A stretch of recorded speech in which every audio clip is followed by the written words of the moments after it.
أعوذ بالله من الشيطان الرجيم بسم الله الرحمن الرحيم الحمد لله رب العالمين والصلاة والسلام على نبينا محمد وعلى آله وصحبه أجمعين أما بعد۔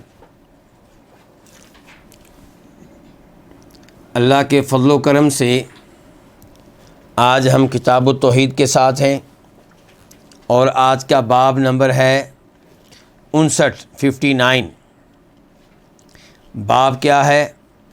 باب ما جاء فی منکر القدر، یعنی کہ ہم کتاب التوحید پڑھ رہے ہیں اور کتاب التوحید کا یہ باب ہے، باب نمبر 59، باب ما جاء فی منکر القدر، باب جو کچھ آیا ہے تقدیر کا انکار کرنے والوں کے بارے میں، یعنی کہ ان کے بارے میں کیا وعید آئی ہے، ان کے بارے میں کیا وارننگ آئی ہے، تقدیر کا انکار کرنے والے ان کا کیا حکم ہے۔ اس باب میں اس چیز کا تذکرہ ہوگا۔ سوال یہ پیدا ہوتا ہے کہ اس باب کا گزشتہ باب کے ساتھ کیا تعلق ہے؟ گزشتہ باب کیا تھا؟ وہ اللہ کی ذات کے بارے میں بدگمانی سے تعلق رکھتا تھا، اور تقدیر یہ بہت بڑا دروازہ ہے اللہ رب العزت کے بارے میں بدگمانی کا۔ لوگ تقدیر کی وجہ سے اللہ کی ذات کے بارے میں بدگمانی رکھتے ہیں۔ تو یہ تعلق ہوا گزشتہ باب کا اور اس باب کا۔ باقاعدہ طور پہ باب کا آغاز کرنے سے پہلے یہ بتا دینا مناسب سمجھوں گا کہ تقدیر کے 4 مراتب ہیں۔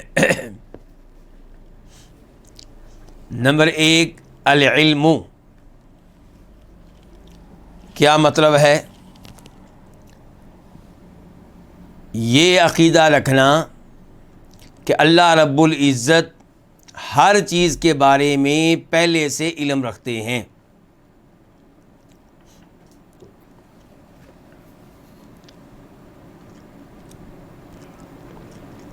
اور تقدیر کا دوسرا مرتبہ ہے الکتابہ، کتابت،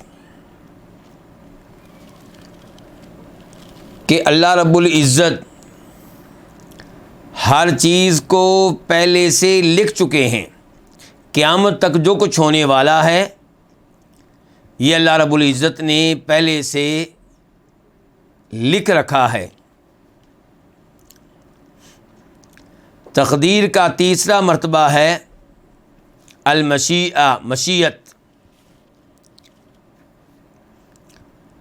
اس کا مطلب یہ ہے کہ کائنات میں جو کچھ ہو رہا ہے اللہ کی مشیت اور اللہ کے ارادے سے ہو رہا ہے۔ ممکن نہیں ہے کوئی بھی انسان، کوئی بھی مخلوق، کوئی بھی ایسی حرکت کرے، کوئی بھی ایسا عمل کرے، کوئی بھی ایسی بات کہے جس کے پیچھے اللہ کی مشیت نہ ہو۔ اللہ کی مشیت کے بغیر کوئی پرندہ پر نہیں مار سکتا، کوئی کچھ بھی نہیں کر سکتا۔ لیکن یہ بات ذہن میں رہے کہ اللہ کی مشیت اور چیز ہے اور اللہ کی رضا اور محبت اور چیز ہے۔ زانی زنا کرتا ہے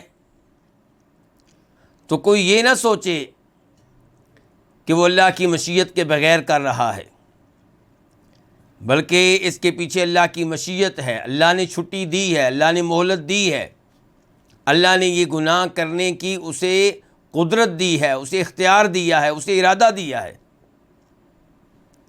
اگر اللہ اسے یہ اختیار نہ دیں، اگر اللہ اسے یہ ارادہ نہ دیں، اللہ اسے قدرت نہ دیں تو کبھی بھی وہ یہ کام نہیں کر سکتا۔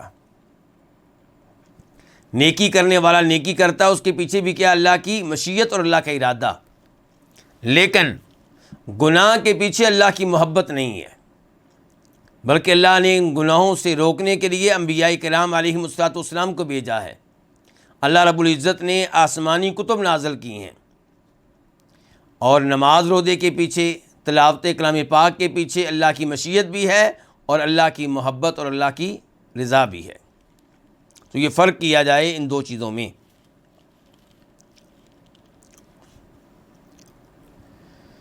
چوتھے نمبر پہ تقدیر کا مرتبہ ہے الخلق، کہ ہر چیز کا خالق اللہ رب العزت ہے۔ چنانچہ اللہ رب العزت بندوں کے بھی خالق ہیں اور بندوں کے افعال کے بھی خالق ہیں۔ بندہ جو فعل کرتا ہے، جو عمل کرتا ہے، اس کا خالق کون ہے؟ اللہ رب العزت۔ لیکن وہ عمل کرنے والا کون ہے؟ بندہ۔ اور بندے کو اللہ نے کیا دیا؟ ارادہ، اختیار، قدرت۔ کتنے مرتبے ہو گئے یہ؟ 4۔ تو تقدیر پہ ایمان لانے والا صحیح معنوں میں وہ انسان ہوگا جس کا ان چاروں مراتب کے اوپر ایمان ہوگا۔ تقدیر پہ ایمان لانے کی اہمیت کیا ہے؟ تقدیر ایمان کے 6 ارکان میں سے ایک عظیم رکن ہے۔ ایمان کے وہ 6 ارکان جن پہ ایمان لائے بغیر کوئی بندہ مسلمان نہیں ہو سکتا، مومن نہیں ہو سکتا۔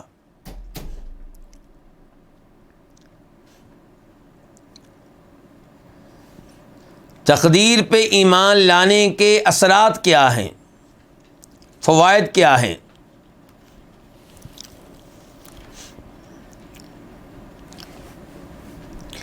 تقدیر پہ ایمان لانے والا انسان بڑے ہی سکون سے زندگی گزارتا ہے، بڑی سعادت کی زندگی گزارتا ہے، کیونکہ کوئی بھی مصیبت آئے اس کا عقیدہ ہوتا ہے کہ یہ اللہ کے ہاں پہلے سے لکھی ہوئی تھی، اس لیے وہ صبر کرتا ہے، وہ پرسکون رہتا ہے، وہ اطمینان بھری زندگی گزارتا ہے۔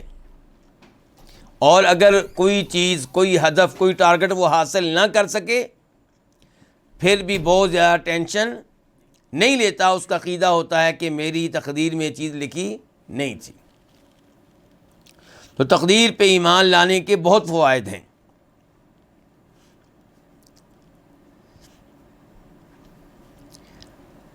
تقدیر پہ ایمان لانا، اس کا تعلق ہماری کتاب سے کیا ہے؟ ہماری کتاب کا موضوع کیا ہے جی؟ کتاب التوحید۔ اور توحید بھی کون سی؟ توحید الوہیت، توحید عبادت۔ تو تقدیر کا تذکرہ کہاں سے آ گیا؟ تو جو تقدیر پہ ایمان لاتا ہے وہی صحیح معنوں میں توحید ربوبیت پہ ایمان لاتا ہے۔ تقدیر پہ ایمان لانا یہ توحید ربوبیت کا حصہ ہے، اور جو توحید ربوبیت پہ ایمان لائے گا وہی توحید الوہیت کا حق ادا کر سکے گا۔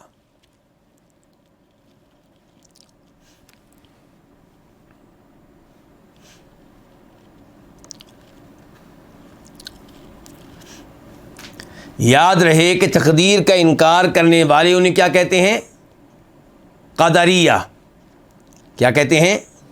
قدریہ۔ حالانکہ لفظی معنی کیا ہے قدریہ کا؟ تقدیر والے، ان کی تقدیر پہ ایمان لانے والے، لیکن یہ لفظ بولا جاتا ہے ان پہ جو تقدیر کا کیا کرنے والے ہیں؟ انکار کرنے والے ہیں۔ تقدیر کا انکار کرنے والے قدریہ 2 طرح کے ہیں۔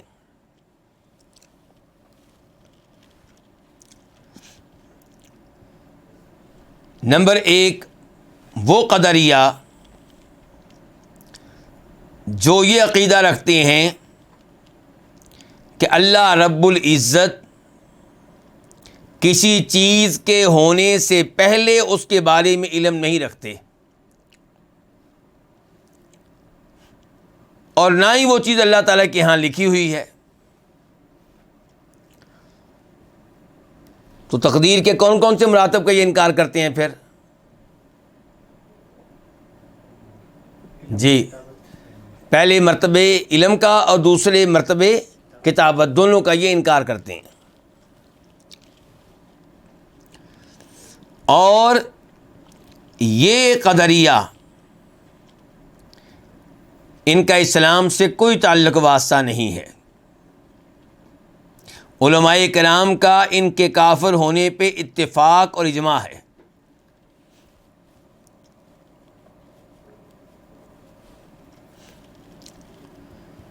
انہی کے بارے میں نبی علیہ الصلوۃ والسلام نے خبر دی تھی, کہا تھا انہ سیکون فی امتی اقوام یکذبون بالقدر, انہ سیکون فی امتی اقوام یکذبون بالقدر, میری امت میں ایسے لوگ آئیں گے جو تقدیر کی تکذیب کیا کریں گے, تقدیر کو جھوٹا قرار دیں گے. اس حدیث کو امام ابو داؤد رحمہ اللہ نے روایت کیا ہے, نمبر ہے 4613 4613, اور شیخ البانی رحمہ اللہ نے اس کو حسن درجے کی روایت قرار دیا ہے. یہ حدیث عبداللہ بن عمر نے کب بیان کی تھی جانتے ہیں؟ ان کا کوئی دوست تھا جو کسی دوسرے شہر میں رہتا تھا. عبداللہ بن عمر اس کے ساتھ خط و کتابت کیا کرتے تھے. پھر عبداللہ بن عمر کو پتہ چلا کہ یہ تقدیر کے بارے میں درست عقیدہ نہیں رکھتا, تو انہوں نے اسے لیٹر لکھا اور کہا آج کے بعد تو نے مجھے کوئی خط نہیں لکھنا, مجھے پتہ چلا ہے کہ تقدیر کے بارے میں تیرا عقیدہ درست نہیں ہے. اور پھر کہا کہ اللہ کے نبی علیہ السلام نے کہا تھا کہ عنقریب میری امت میں ایسے لوگ آئیں گے جو تقدیر کی تکذیب کیا کریں گے, تقدیر کا انکار کیا کریں گے. دوسری حدیث قدریہ کے بارے میں کہ القدریۃ مجوس هذه الامہ, تقدیر کا انکار کرنے والے اس امت کے کیا ہیں؟ مجوسی ہیں. ان مرضوا فلا تعودوہم, یہ اگر بیمار ہو جائیں تو ان کی عیادت نہیں کرنی. وَإِن ماتوا فلا تشہدوہم, فوت ہو جائیں تو ان کے جنازے وغیرہ میں شریک نہیں ہونا. یہ بھی ابو داؤد شریف کی روایت ہے, نمبر ہے 4691 4691. اس روایت کو بھی شیخ البانی رحمہ اللہ نے حسن قرار دیا ہے.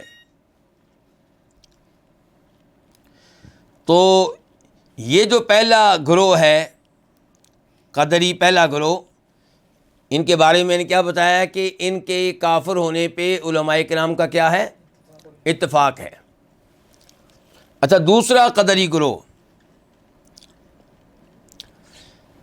یہ اللہ تعالیٰ کے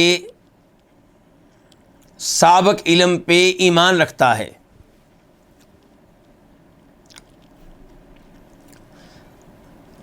تقدیر کے دوسرے مرتبے کتابت پہ بھی ایمان رکھتا ہے, لیکن یہ لوگ اللہ کی مشیت شاملہ کا انکار کرتے ہیں.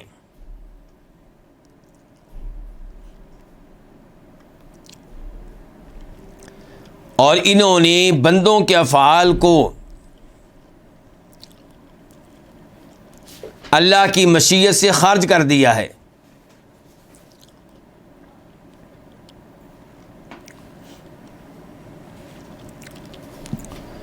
اور یہ بندوں کے افعال کو اللہ کی مخلوق نہیں مانتے.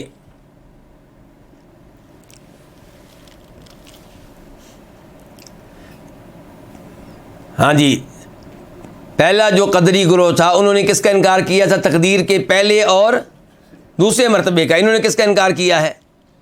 تیسرے اور چوتھے مرتبے کا.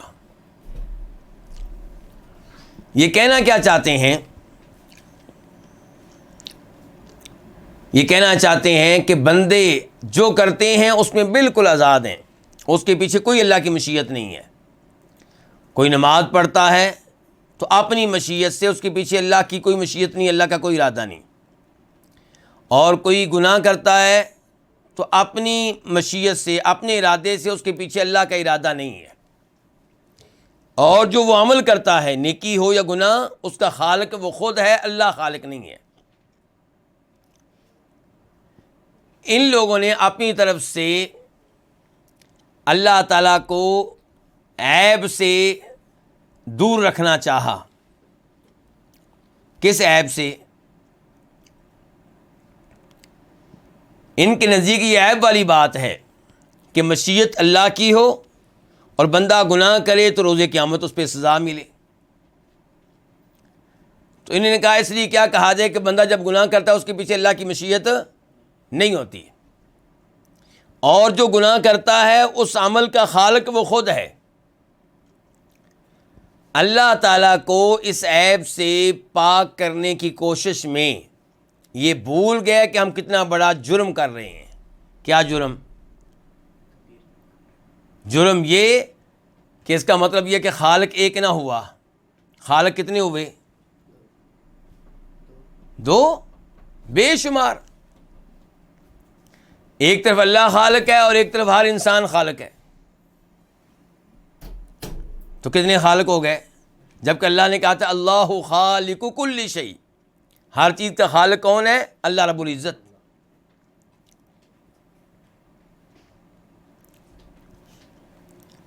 جہاں تک تعلق ہے ان کے شبہ کی، ان کے اشکال کی، کون سا شبہ کون سا اشکال؟ کہ بندہ گناہ کرے اللہ کی مشیت سے کرے تو اسے سزا کیوں ملے؟ اس کے پیچھے اللہ کی مشیت ہے، لیکن اللہ نے بندے کو بھی مشیت دی ہے اور بندے کو ارادہ دیا، اختیار دیا ہے، بتا دیا گیا ہے کہ یہ جنت کا راستہ ہے، یہ جہنم کا راستہ ہے، یہ اعمال جنت میں لے جانے والے ہیں، یہ جہنم میں لے جانے والے ہیں۔ انا ہدیناہ السبیل اما شاکرا و اما کفورا۔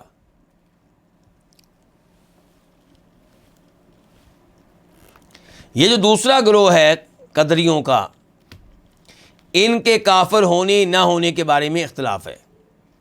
کئی علماء کرام نے ان کو کافر قرار دیا اور کئی علماء کرام ان کے اوپر کافر کا لفظ بولنے سے گریز کرتے ہیں، احتیاط کرتے ہیں۔ اب آئیے ان احادیث کی طرف، ان آثار کی طرف جنہیں ہماری کتاب کے مؤلف امام محمد بن عبد الوہاب رحمہ اللہ اس کتاب میں لے کر آئے ہیں۔ کہتے ہیں وقال ابن عمر، عبداللہ بن عمر نے کہا۔ یہ جو عبداللہ بن عمر کا قول بیان کرنے لگے ہیں، یہ قول جو ہے اس کے پیچھے ایک واقعہ ہے۔ وہ واقعہ پڑھیں گے تو تقدیر کا مسئلہ سمجھنے میں مزید آسانی ہو جائے گی، اس مسئلے کی اہمیت کا مزید اندازہ ہو جائے گا۔ اس لیے میں مسلم شریف سے یہ واقعہ آپ کے سامنے رکھنا چاہوں گا۔ یہ مسلم شریف کی حدیث نمبر 8 ہے۔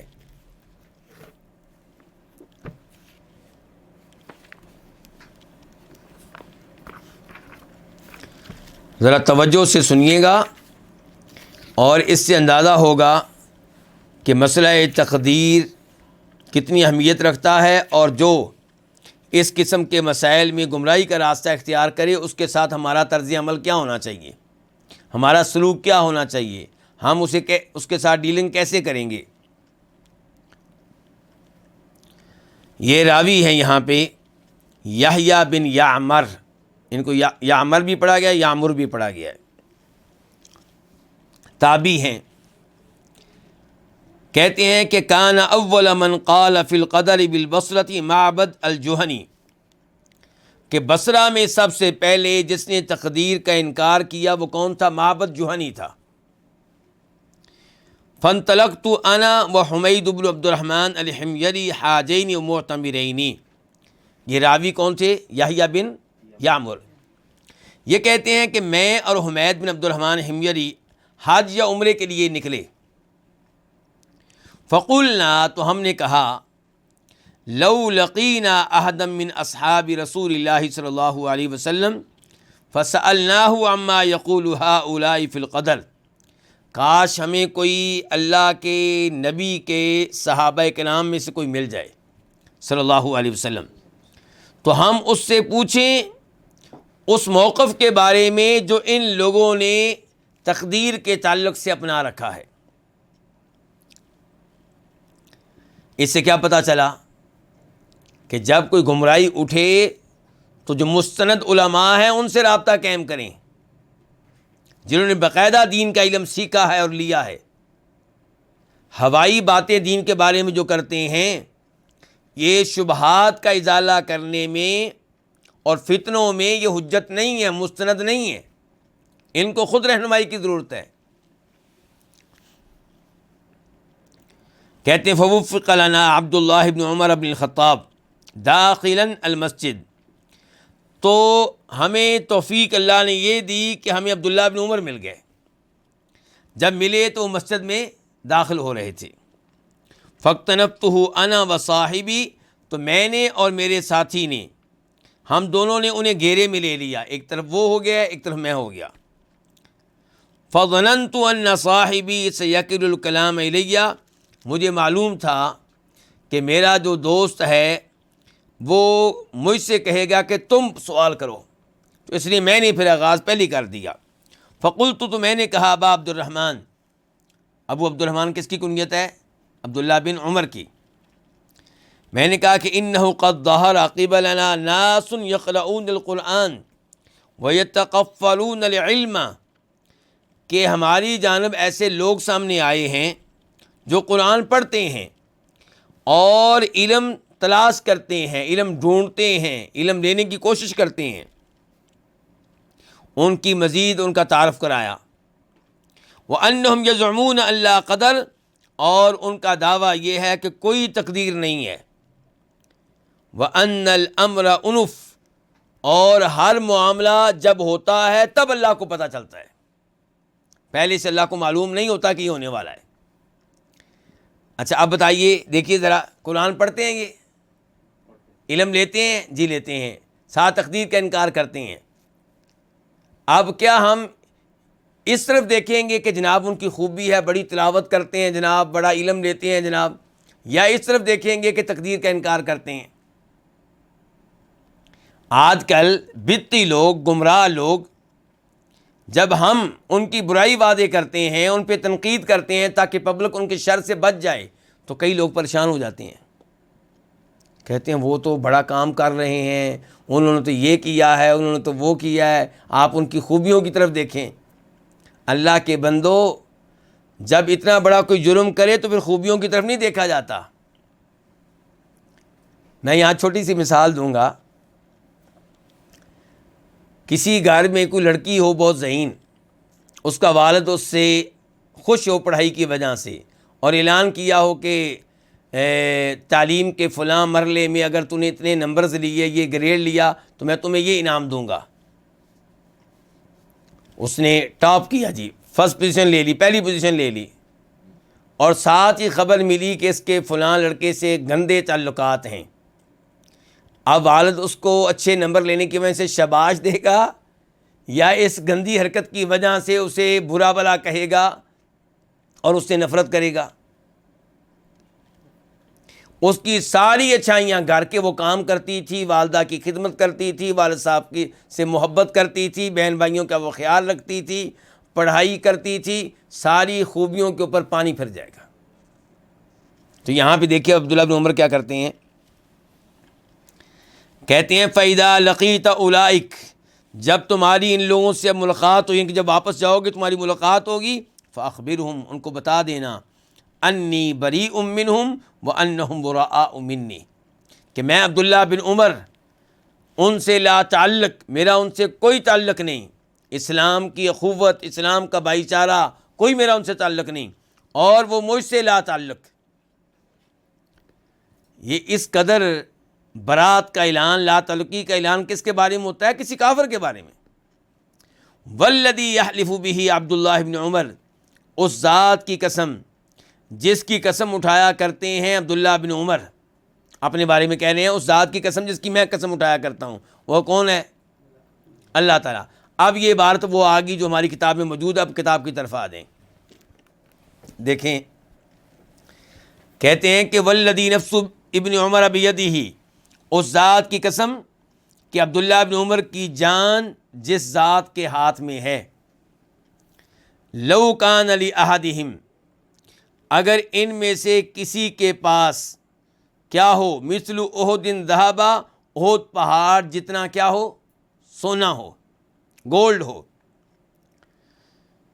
ثم انفقہ فی سبیل اللہ، مسلم شریف میں ویسے ہے فانفقہ، ثم کی جگہ پہ فا ہے، تو وہ اس کو خرچ کرے فی سبیل اللہ، کس کے راستے میں، اللہ کے راستے میں.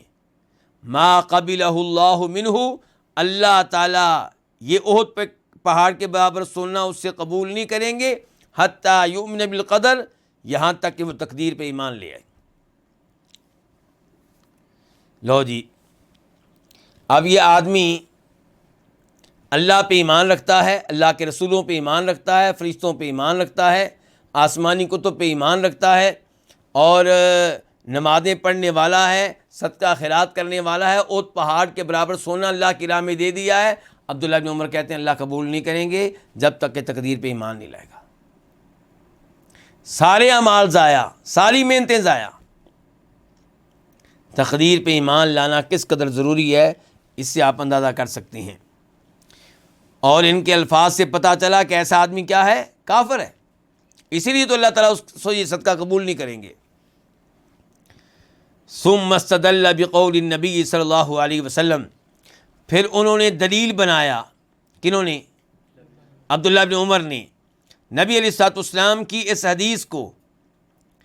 آپ کی حدیث کیا ہے کہ الایمان، ایمان یہ ہے کہ ان تؤمن باللہ، کہ تو اللہ پہ ایمان لائے.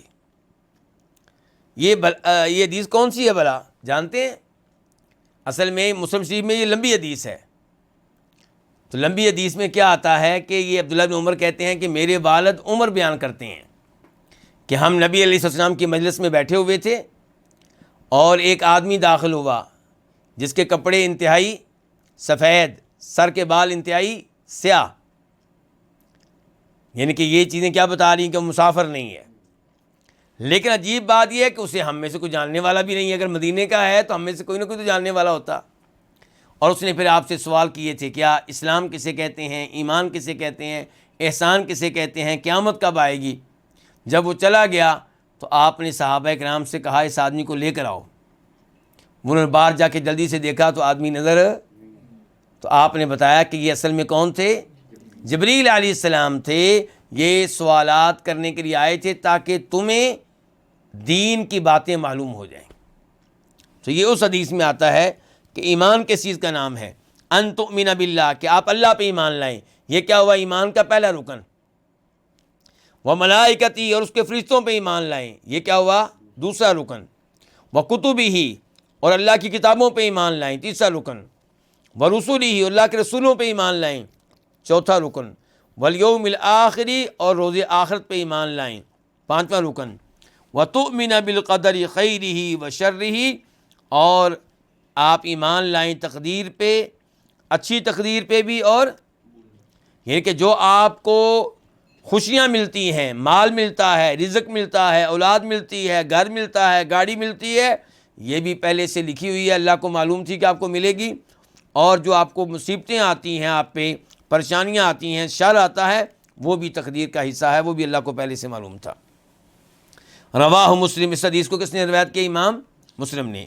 اور نمبر اس کا بتا چکا ہوں کیا ہے، 8. وعن عبادہ بن صامت، اس کے بعد ہمارے مؤلف امام محمد بن عبد الوہاب رحمہ اللہ ایک اور حدیث لے کر آئی، اور یہ حدیث مروی ہے. اسے روایت کرنے والے عظیم صحابی عبادہ بن صامت رضی اللہ تعالی عنہ ہیں. تو عبادہ بن صامت سے روایت انہ قال، کہ بے شک انہوں نے کہا، کس سے کہا، لابنہ، اپنے بیٹے سے کہا. اور یہاں سے سیکھیے کہ اولاد کی تربیت کیسے کرنی چاہیے، اولاد سے کس موضوع پہ گفتگو کرنی چاہیے. کہا یا بنیا، اے میرے پیارے بیٹے، انک لن تجد طعم حقیقت الایمان، بے شک تم ہرگز نہیں ایمان کی حقیقت کا ذائقہ پا سکو گے. حتی تعلم، یہاں تک کہ تم یہ بات جان لو، یہاں تک کہ تمہیں یقین ہو کہ انما اصابک لم یکن لیخطئک، کہ جو چیز تمہیں پہنچی ہے جو مصیبت تم پہ آئی ہے یا جو چیز تم نے حاصل کی ہے وہ تم سے رہ جانے والی نہیں تھی، وہ تم سے چھوٹ جانے والی نہیں تھی۔ اس نے جو مصیبت آئی ہے اس نے آ کر رہنا تھا، کسی شکل میں وہ ٹلنے والی نہیں تھی۔ اور جو تمہیں مال ملا ہے وہ مل کے رہنا تھا، دنیا کی کوئی طاقت اس میں رکاوٹ نہیں بن سکتی تھی، یہ تقدیر ہے۔ وما اخطأک، اور جو تم سے چھوٹ گیا، جو چیز تم سے رہ گئی، تمہیں نہیں مل سکی، لم یکن لیصیبک، وہ تمہیں ملنے والی نہیں تھی، وہ تمہیں حاصل ہونے والی نہیں تھی، جو بھی تم کر لیتے۔ سمعت رسول اللہ صلی اللہ علیہ وسلم یقول، میں نے نبی علیہ الصلوۃ والسلام سے سنا کہ آپ فرما رہے تھے، ان اول ما خلق اللہ القلم۔ یہ حدیث کون بیان کر رہے ہیں؟ عبادہ بن صامت رضی اللہ عنہ، کہ بے شک سب سے پہلے جس چیز کو اللہ نے پیدا کیا وہ کیا تھی؟ وہ قلم۔ فقال لہو، چنانچہ اس سے کہا، کس نے کہا؟ اللہ تعالی نے، اکتب، لکھو۔ فقال، تو قلم نے کہا، ربی، اے میرے رب، وماذا اکتب، اور میں کیا لکھوں؟ قال، تو اللہ نے کہا، اکتب، لکھو، مقادیر کل شیء، ہر چیز کی تقدیر، حتی تقوم الساعہ، یہاں تک کہ قیامت قائم ہو جائے، قیامت قائم ہونے تک جو کچھ ہونے والا ہے ہر ایک کے ساتھ وہ لکھ دو۔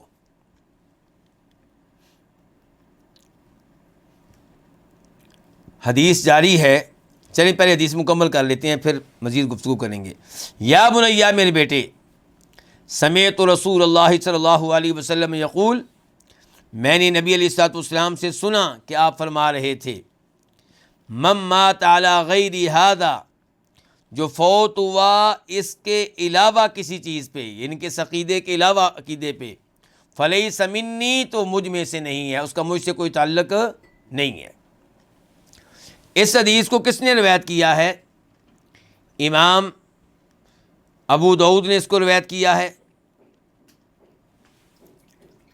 اور اس کا نمبر ہے ابو داؤد شریف میں 4700، 4700۔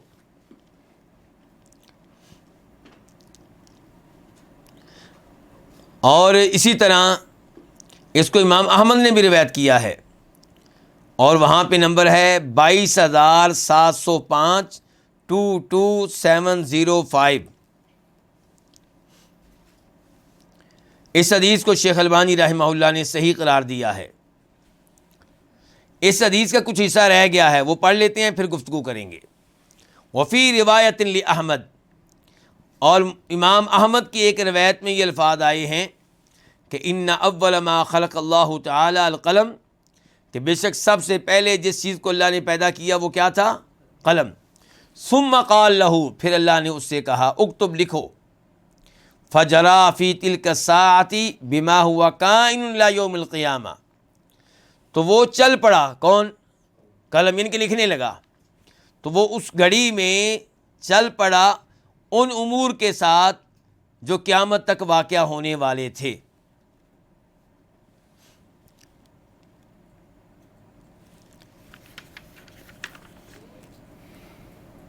چلیں اس موضوع پہ پہلے گفتگو کر لیتے ہیں۔ تو اس حدیث سے کیا پتہ چلا؟ سب سے پہلے اللہ نے کس چیز کو پیدا کیا؟ قلم کو۔ کیا اس مسئلے پہ علماء کرام کا اتفاق ہے؟ پہلی بات یہ ہے کہ یہ مسئلہ پہلے ہم پڑھ چکے ہیں۔ کہاں پڑھا تھا ہم نے؟ کتاب الفوائد میں۔ کہاں پڑھا تھا ہم نے؟ کتاب الفوائد میں۔ آج ہم دوسری بار اس مسئلے پہ گفتگو کرنے لگے ہیں۔ کچھ علماء کرام کہتے ہیں اللہ نے سب سے پہلے قلم کو پیدا کیا، ان کی دلیل یہ حدیث ہے جو بھی آپ نے پڑھی ہے۔ کچھ علماء کرام کہتے ہیں اللہ نے سب سے پہلے پانی کو پیدا کیا۔ کچھ علماء کرام کہتے ہیں اللہ نے سب سے پہلے عرش کو پیدا کیا۔ کچھ کہتے ہیں کہ اللہ نے سب سے پہلے نور، روشنی اور تاریکی کو پیدا کیا۔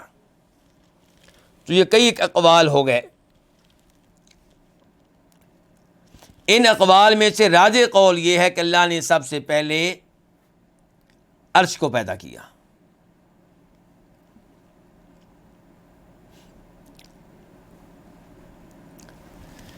یہ وہ موقف ہے جس کو امام ابن تیمیہ رحمہ اللہ نے اختیار کیا اور دیگر بہت سے محقق علماء کرام نے اختیار کیا، اور میں یہاں پہ آپ کو لے چلوں گا امام ابن تیمیہ رحمہ اللہ کی طرف۔ مجموع الفتاوی جلد نمبر ہے 18، یعنی کہ 18، والیوم نمبر 18، اور صفحہ نمبر 213 ٹو 13۔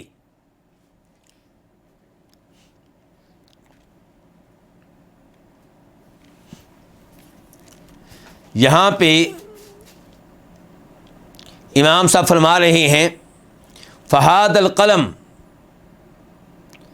خلقہ، اس قلم کو اللہ نے کب پیدا کیا؟ لما امرہ بالتقدیر المکتوب قبل خلق السماوات والارض ب50,000 سنہ، اس قلم کو اللہ نے اس وقت پیدا کیا تھا جب اللہ نے اس کو حکم دیا اس تقدیر کو تحریر کرنے کا جو تحریر کی گئی آسمان و زمین کی پیدائش سے 50,000 سال پہلے۔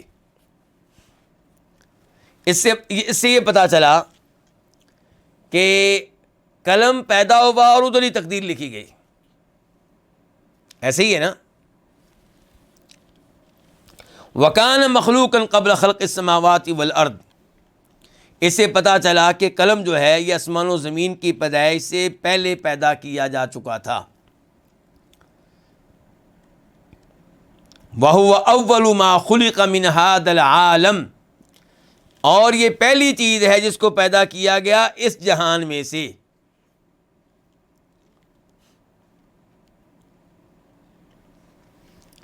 وَخَلْقُهُ بَعْدَ الْعَرْشِ، لیکن اس کی پیدائش عرش کی پیدائش کے بعد ہے۔ کما دلت علیہ النصوص، جیسا کہ اس مسئلے پہ نصوص دلالت کرتی ہیں۔ وَهُوَ قَوْلُ جمہور السلف، اور سلف میں سے اکثریت کا یہی موقف ہے۔ کیا موقف ہے؟ کہ پہلے کس کو پیدا کیا گیا؟ عرش کو۔ اچھا، اب اس کی دلیل کیا ہے؟ آپ کہیں گے دلیل تو دیجئے۔ مسلم شریف کی حدیث ہے، راوی ہیں عبداللہ بن عمر بن عاص رضی اللہ تعالیٰ عنہما، فرمایا نبی کریم صلی اللہ علیہ وسلم نے کتب اللہ مقادیر الخلائق، اللہ تعالیٰ نے مخلوق کی تقدیریں لکھ ڈالیں قبل ان یخلق السماوات والارض ب50,000 سنہ، آسمان و زمین کی پیدائش سے 50,000 سال پہلے۔ قال، فرمایا نبی علیہ السلام نے وعرشہ علی الماء، تب اللہ کا عرش کس پہ تھا؟ یعنی کہ جب تقدیر لکھی گئی ہے تب اللہ تعالیٰ کا عرش پانی پہ موجود تھا، اس کا مطلب عرش بھی تھا اور پانی بھی تھا۔ اچھا، ایک اور حدیث ہے بخاری شریف کی، وہ لکھ لیں۔ کان اللہ ولم یکن شیء غیرہ، اللہ تعالیٰ تھے جب کہ اللہ کے علاوہ کوئی چیز نہیں تھی۔ وکان عرش علی الماء، اور اللہ کا عرش اس وقت پانی پہ تھا۔ تو اس لیے راجح قول انشاءاللہ یہی ہے کہ عرش پہلی مخلوق ہے۔ اور اس حدیث کا پھر مطلب کیا ہے کہ اللہ نے سب سے پہلے جس چیز کو پیدا کیا وہ قلم ہے، یعنی کہ عرش اور پانی کے بعد۔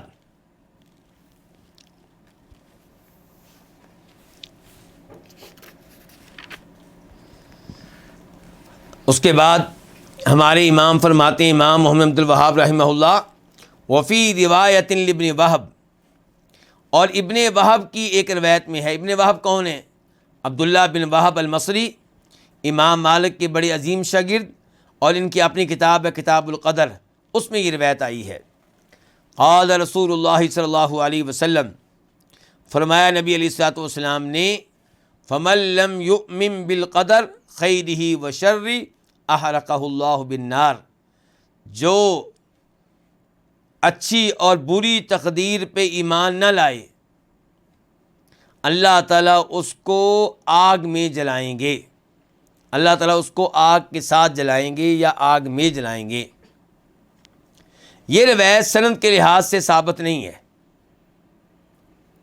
لیکن جو روایات پہلے ہم نے پڑھی ہیں وہ اس کی تائید کر رہی ہیں، معنی درست ہے۔ عبداللہ بن عمر نے کیا کہا تھا کہ جو آدمی تقدیر پہ ایمان نہیں لاتا، اللہ تعالیٰ اس کی طرف سے احد پہاڑ کے برابر سونا اگر وہ صدقہ کرے تو قبول نہیں کریں گے۔ اس کا مطلب کیا ہے کہ وہ کون ہے؟ کافر ہے۔ اور کافر کہاں جائے گا؟ تو جو تقدیر کا منکر ہے وہ مسلمان نہیں ہے۔ ان 6 چیزوں پہ ایمان لانا بہت ضروری ہے۔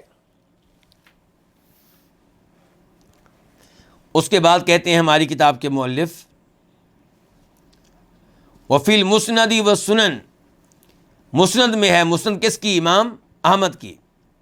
والسنن، اور سنن میں ہے، سنن کس کی؟ امام ابو داؤد ابن ماجہ کی، سنن ابن ماجہ اور سنن ابی داؤد۔ سنن ابی داؤد میں اس روایت کا نمبر ہوگا 4699، 4699، اور ابن ماجہ میں اس کا نمبر ہوگا 77، اور مسند احمد میں بھی یہ روایت آئی ہے، وہاں پہ اس کا نمبر ہے 21589، 21589۔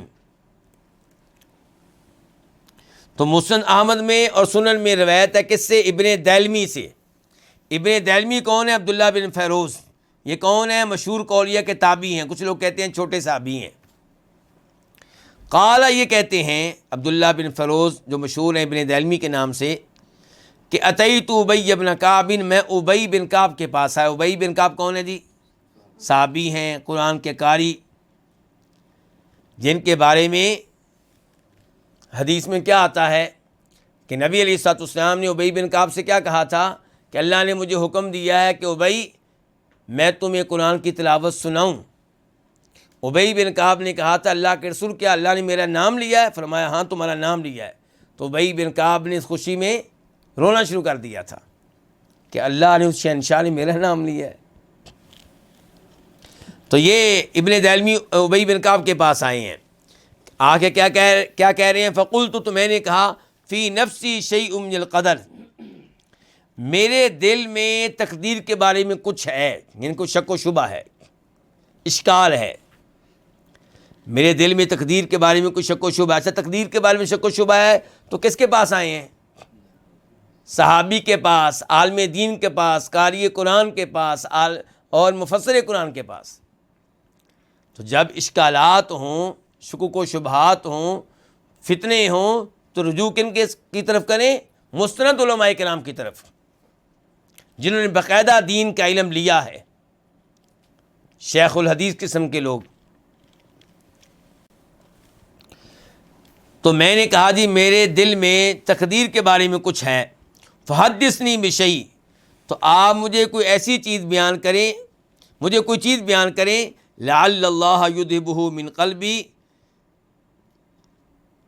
امید ہے کہ اللہ تعالیٰ اس چیز کو لے جائے گا میرے دل سے، اس کو دور کر دے گا میرے دل سے، کس کو؟ شک و شبے کو۔ اچھا، فحدثنی بشیء، اس کا ایک مطلب ہو سکتا ہے کوئی چیز بیان کریں، یعنی کہ قرآن کی آیت یا کوئی حدیث، اور دوسرا مطلب کیا؟ حدثنی، مجھے حدیث بیان کریں، دونوں معنی صحیح ہیں۔ فقال، چنانچہ کہا، کس نے؟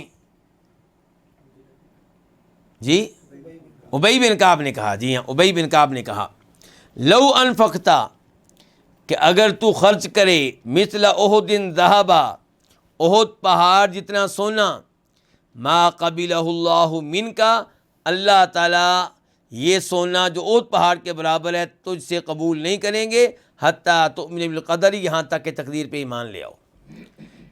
جو الفاظ عبداللہ بن عمر نے کہے تھے وہی الفاظ کون کہہ رہے ہیں؟ ابی بن کعب۔ وتعلم، اور یقین رکھو، جان لو، کہ انما اصابک لم یکن لیخطئک، کہ جو چیز تمہارے تک پہنچی ہے، جو مصیبت تم پہ آئی ہے، جو نعمت تمہارے پاس آئی ہے، وہ تم سے رہ جانے والی نہیں تھی، اس نے آ کے ہی رہنا تھا، کیونکہ تقدیر میں لکھی تھی۔ وما اخطأک، اور جو تم سے رہ گئی، چھوٹ گئی، لم یکن لیصیبک، وہ تمہارے تک پہنچنے والی نہیں تھی۔ ولو مت علی غیر ھذا، اگر تم فوت ہو گئے اس عقیدے کے علاوہ کسی اور عقیدے پہ، لکنت من اہل النار، البتہ تم کن میں سے بن جاؤ گے؟ اہل نار میں سے، جہنم والوں میں سے بن جاؤ گے، کیونکہ پھر تمہارا ٹھکانہ جہنم ہوگا۔ اس سے بھی تائید ہو گئی اس روایت کی جس کو امام ابن وہب نے روایت کیا تھا۔ قال، یہ کہتے ہیں، کون کہتے ہیں؟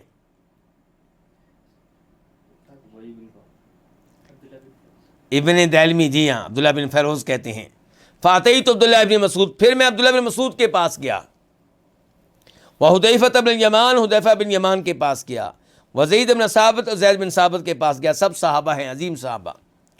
فکلہم حدثنی بمثل ذلک عن النبی صلی اللہ علیہ وسلم، تو ان سب نے مجھے بتایا اسی طرح جس طرح بتایا تھا کس نے؟ ابی بن کعب نے۔ ان سب نے مجھے اسی طرح کی بات بتائی جس طرح کہ ابی بن کعب نے بتائی تھی، اور بتائی کس کی طرف سے؟ نبی علیہ الصلوۃ والسلام کی طرف سے، یعنی کہ کیا ہوئی ہے؟ حدیث ہوئی۔ یعنی کہ جو الفاظ کہے تھے ابی بن کعب نے، وہ بنیادی طور پہ ان کے اپنے الفاظ نہیں ہیں، کس کے الفاظ ہیں؟ نبی علیہ السلام کے الفاظ ہیں۔ اسی لیے تو وہی الفاظ عبداللہ بن عمر بھی ادا کرتے ہیں، وہی الفاظ عبداللہ بن مسعود بھی ادا کرتے ہیں، حذیفہ بن یمان بھی، زید بن ثابت بھی، کیونکہ دراصل یہ الفاظ کس کے ہیں؟ نبی علیہ السلام کے ہیں۔ ان صحابہ کرام نے سنے ہیں، سب نے یہ عقیدہ اپنے ذہن میں یاد رکھا ہوا ہے۔ حدیث صحیح، یہ حدیث صحیح ہے، بالکل صحیح بات ہے کہ حدیث صحیح ہے۔ اس کو شیخ البانی رحمہ اللہ نے صحیح قرار دیا ہے۔ رواہ الحاکم فی صحیحہ، اس کو امام حاکم نے بھی روایت کیا اپنی صحیح میں، لیکن مستدرک امام حاکم میں یہ روایت مل نہیں سکی۔ ہماری کتاب کے مؤلف کہہ رہے ہیں کہ اس حدیث کو دوسرے ائمہ کے ساتھ ساتھ امام حاکم نے بھی روایت کیا اپنی صحیح میں، لیکن یہ امام حاکم کی حدیث کی کتاب المستدرک میں مل نہیں سکی، واللہ اعلم۔ حدیث برحال صحیح ہے۔ فیہ مسائل، اس باب میں کیا کیا مسائل ہیں، کیا کیا مسئلے ہمیں معلوم ہوئے ہیں۔ الاولی، پہلا مسئلہ، بیان فرض الایمان بالقدر، وضاحت اس بات کی کہ تقدیر پہ ایمان لانا فرض ہے۔ تقدیر یہ نہیں ہے کہ تقدیر پہ ایمان لے آئیں تو پھر بھی ٹھیک، نہ ایمان لائیں تو پھر بھی ٹھیک، نہیں، تقدیر پہ ایمان لانا فرض ہے، رکن ہے ایمانیات کا۔ جو ایمان نہیں لائے گا وہ مسلمان نہیں ہے۔ الثانیہ، دوسرا مسئلہ، بیان کیفیت الایمان بہ، تقدیر پہ ایمان لانے کی کیفیت کی وضاحت۔ کیا وضاحت ہوئی ہے جی؟ کہ آپ ایمان لائیں اس بات پہ کہ جو چیز آپ کو ملی ہے، جو مصیبت آپ پہ آئی ہے، جو انعام آپ کو ملا ہے، جو رزق آپ کو ملا ہے، یہ مل کر رہنا تھا، دنیا کی کوئی طاقت اس میں رکاوٹ نہیں بن سکتی تھی، اور جو چیز آپ کو نہیں مل سکی وہ کبھی نہیں مل سکتی تھی، ساری دنیا بھی اتفاق کر لی کہ آپ کو دینی یا نہیں دے سکتے تھے۔ تو یہ اس انداز سے آپ نے ایمان لانا کس پہ؟ تقدیر پہ۔